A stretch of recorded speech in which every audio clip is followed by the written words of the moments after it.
Shalom, selamat pagi Bapak Ibu Saudara-saudari terkasih. Salam sejahtera, salam sehat bagi kita sekalian dimanapun kita berada.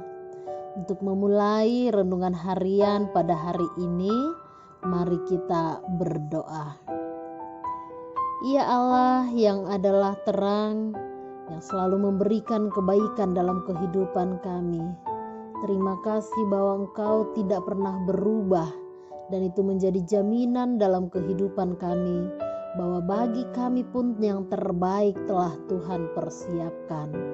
Biarlah dari perenungan hari ini pun kami boleh semakin diteguhkan oleh firman Tuhan yang sebentar lagi akan nyata di tengah-tengah kami. Berbicaralah Engkau ya Allah, sebab kami telah siap untuk mendengar. Di dalam nama anak-Mu Yesus Kristus kami berdoa. Amin. Renungan harian untuk kita pada hari ini didasarkan pada ayat Alkitab yang tertulis di Yakobus 1 ayat 17. Setiap pemberian yang baik dan setiap anugerah yang sempurna datangnya dari atas, diturunkan dari Bapa segala terang. Padanya tidak ada perubahan atau bayangan karena pertukaran.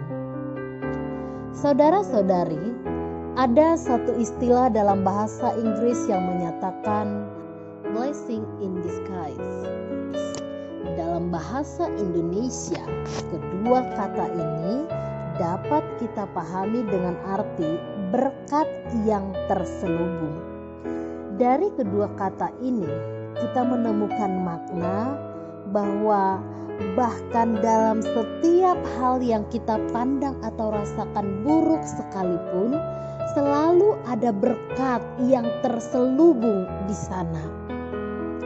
Bapak Ibu, barangkali kita sudah pernah mendengar cerita inspiratif tentang seorang wanita miskin yang hidup dengan anaknya dan memiliki seekor kuda. Mereka merawat kudanya dengan sangat baik. Bagi ibu dan anak tersebut, kuda kepemilikan mereka bukan hanya sekadar binatang, melainkan adalah bagian dari keluarga mereka. Sehingga mereka begitu menyayangi kuda tersebut. Suatu ketika seorang saudagar ingin membeli kuda yang mereka rawat dengan sangat baik.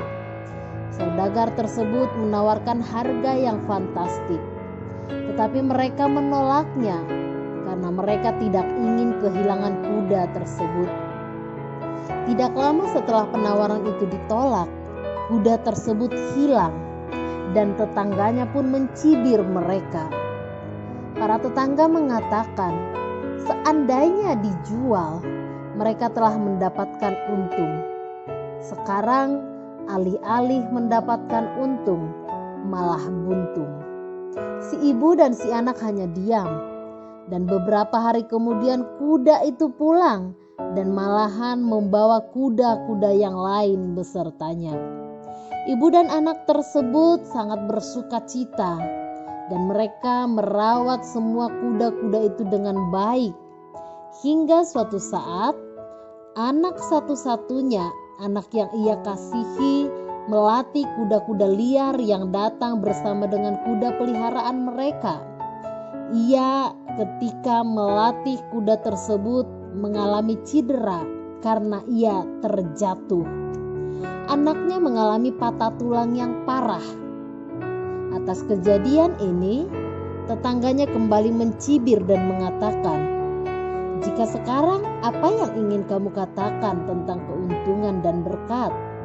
Kuda-kuda yang kamu katakan adalah berkat justru menjadi malapetaka buatmu." Mendengar itu, si ibu menjadi sangat sedih, tapi ia kembali hanya diam saja.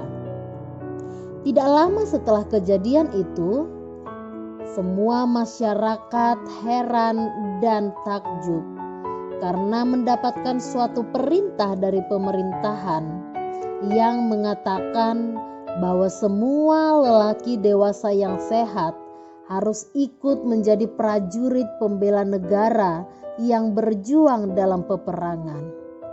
Karena si anak dalam keadaan patah tulang, maka ia tidak ikut dalam wajib militer tersebut. Saudara-saudari yang dikasihi dalam nama Tuhan Yesus Kristus, banyak hal yang memang terjadi di luar rencana kita, tidak sesuai dengan apa yang kita harapkan. Bahkan kadangkala kita melihat tampaknya hidup kita hanya dipenuhi dengan berbagai kemalangan-kemalangan. Tetapi melalui firman Tuhan yang sampai pada kita hari ini, kita mau mengingat bahwa semua pemberian dari Allah adalah baik adanya. Allah itu adalah baik, dan semua yang datang daripadanya adalah baik. Kita tidak tahu bagaimana cara Tuhan untuk membentuk kita. Namun satu hal yang menjadi kepastian bagi kita adalah God is good all the time. Tuhan itu baik sepanjang waktu. Tuhan itu baik selama-lamanya. Dia tidak pernah berubah. Sedari awal Ia menciptakan manusia, Ia menyediakan rancangan damai sejahtera bagi kita. Dan itu berlangsung sampai pada kita saat ini, bahkan sampai kelak orang-orang yang datang setelah kita. Sehingga kita ketahui apapun yang diizinkan Tuhan terjadi dalam kehidupan kita adalah untuk mendatangkan kebaikan dalam kehidupan kita. Seberat apapun, sesulit apapun suatu keadaan kita terima, ingatlah selalu ada berkat dan kebaikan yang terdapat di sana. Sekalipun sulit untuk kita pahami dan tampaknya jauh dari yang kita harapkan, yakinilah selalu ada berkat dan kebaikan dalam setiap yang terjadi di hidup kita. Amin, kita berdoa. Terima kasih ya Allah untuk setiap hal yang boleh Tuhan izinkan terjadi dalam hidup kami. Suka duka Tuhan pakai untuk kebaikan kami. Ajari kami untuk selalu berpengharapan kepadamu dan berpendirian yang teguh, beriman yang teguh. Sekalipun masa-masa sulit boleh terjadi dalam kehidupan kami dan rancangan-rancangan kami tidak sepenuhnya terjadi, biarlah ya Allah kami mau boleh tetap percaya bahwa Tuhan hanya merancangkan kebaikan dalam kehidupan kami. Di dalam nama anak-Mu Yesus Kristus kami jalani hari ini dan kami percaya Tuhan menyediakan yang terbaik bagi kami. Amin. Demikian renungan harian untuk kita pada hari ini. Selamat beraktivitas, selamat menemukan kebaikan Tuhan di sepanjang hari ini dan sepanjang kehidupanmu. Tuhan memberkati. Shalom.